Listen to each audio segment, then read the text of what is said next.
This is a business story, but the kind you might not hear that often in upstate New York, a story of growth. Meyda Tiffany's history almost comes out of a storybook. What started as a hobby in the early 1970s is now America's largest maker of Tiffany-style decorative lighting. It started as a hobby when my father was retired from being a butcher. They took a course at continuing education together, my mother and father.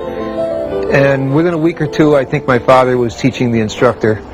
As they were building the stuff that they were making for a hobby, they started to collect, and they gave a few pieces away to their friends and relatives. And as people saw what they were making, once in a while the phone would ring and somebody would ask if we could repair a window or make them a special lamp or make some special little gift items, and we always took the order. The hobby grew as the Cohens got more requests for custom glasswork.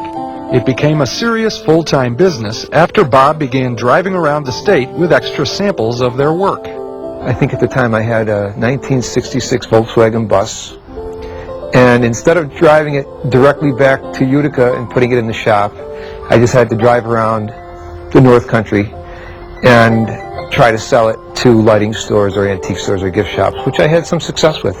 I would stop at any little business that I thought could possibly display a lamp and sell it, and I'd walk in and plug it in and try to make a sale, and that's how the wholesale end of the whole business started.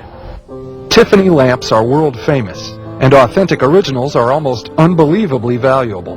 The Cohen family found a healthy market for Tiffany reproductions and adaptations. Tiffany's were popular until about 1930, until about the Depression. And from the Depression until about the mid-50s, people were cleaning Tiffany's out of their attics. They were throwing them on the side of the road. Around the mid-50s or early 60s, a few collectors and antique dealers started to realize that maybe this was something that should be looked at again. As we got closer into the 70s, there really became a market for reproductions of Tiffany designs and original designs as well. There was, and since then, it hasn't really slowed down. It's really just been, it's a staple. Glass being a natural material, you know, it just has beautiful properties when you illuminate it. I just always had a real attraction to stained glass. Whenever, as a kid, being forced to go to church or just going along with friends, I just always found myself looking at the stained glass.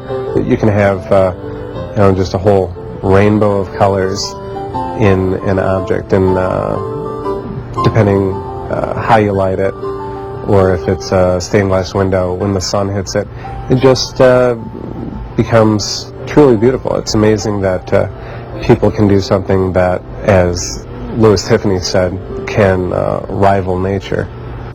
What started with 3 people is now a factory with 65 employees in Utica and over 1,500 worldwide. They found ways to reduce the costs of making Tiffany fixtures and incorporated a metalwork studio to help reach new markets for decorative lighting. There's a $2.8 million expansion underway. But despite the commonly heard complaints about New York State business taxes and power costs, Meyda Tiffany is staying put in its hometown. We're from Utica. Been born and raised in Utica. My parents still live in Utica. My brother lives here. My wife's family all lives here. Utica, you know, is one of the best kept secrets probably in New York State. The life in Utica is easy. In 5 minutes you can be any place you want. In 1 hour you can be in the Adirondacks, in the mountains, on the water. In 4 hours you can be in New York at a show. When we produce a Tiffany lamp today, it's virtually the same as the Tiffany lamp that was being produced by Tiffany himself 100 years ago. So you've got to keep thinking of new ways to do things. We keep expanding of what you can do with stained glass and what you can do with decorative lighting. For Unique New York, I'm Max Carroll.